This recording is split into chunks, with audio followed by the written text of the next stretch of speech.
Mira. Akala ko hindi ka nalalabas ng kwarto eh. Ano? Gusto yung first day mo sa USAM? Okay naman. Mira, yung totoo.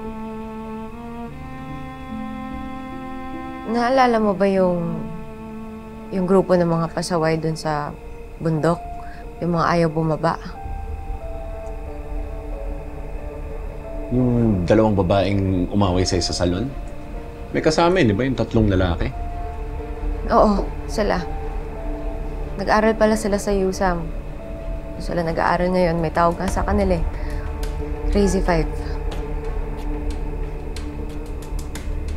At may ginawa na naman ba sa'yo kagaguhan yung mga yon? Sinakta ka ba nila? Inangasan.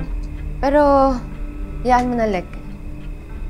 Kaya ko naman iwasan yun eh. Siguraduhin mo, Amira. Sabihin mo sa akin pag may ginawa yun.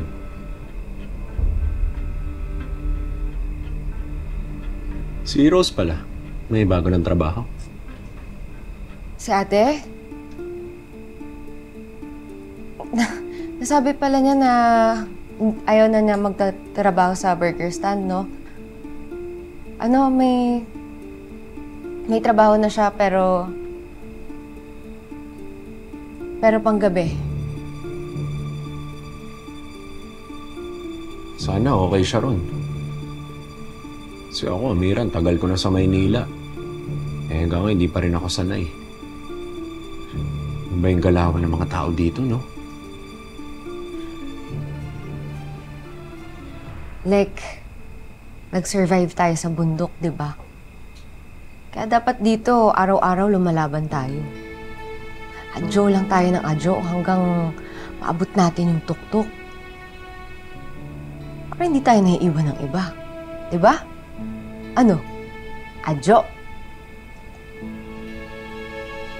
Jo. Ang lamya naman yan. Isa pa. Adjo! Yan.